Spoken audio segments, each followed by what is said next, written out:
but talking about the 4-day work week, I can't imagine that that's not without its international influence on you, you know? Like, I feel like that's a European thing, but, uh Totally. Yeah, so it's interesting, that, that concept did, start to be more prevalent in Europe, uh, where let's just say the employer-employee relationship is just a little bit different than in the United States, and I do really believe that it is possible to give employees a 4-day work week. And what I mean by a 4-day work week is you work like 4 8-hour days, like 32 hours a week, not 40 hours a week compressed into 4 days.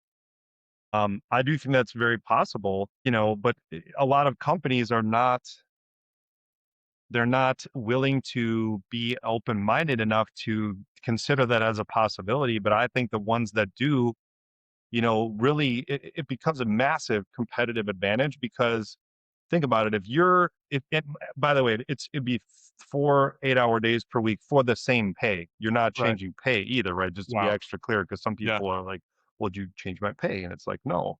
But what it really comes down to, and this is like, we could go down a long rabbit hole for this, but uh, a lot of people don't realize how much time they waste during their day on all kinds of stuff. And I'll just give myself as an example. So, when I was, let's just say I was living in Denver, but managing my stores in Milwaukee from Denver, I wasn't there physically, right? But I was still managing them. And so I basically had all this time on my schedule because I didn't really have meetings or anything. So I was like, okay, well, I have this whole open day, no meetings. Like I'm going to be really productive.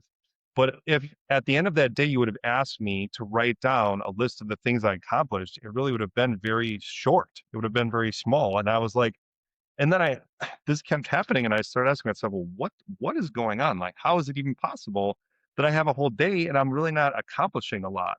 And so I started like researching all this productivity stuff and and time use. And what I realized is that the average person is just spending so much time reacting to things instead of being proactive.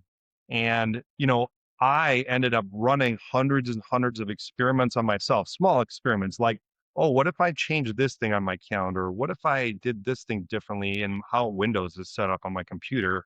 And after all those like hundreds and hundreds of experiments, I realized what works for me as a not just an entrepreneur, but as like as a worker, right?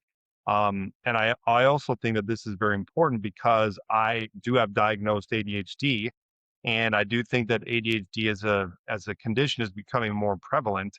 And it took me a lot of self experimentation to figure out what works for me in terms of making myself productive. And I think that the average person, if they did the same, you can end up getting like 2 or 3 times more productive stuff done if you like optimize how your day is set up compared to what you might be doing now. But a lot of people don't take the time to figure that out.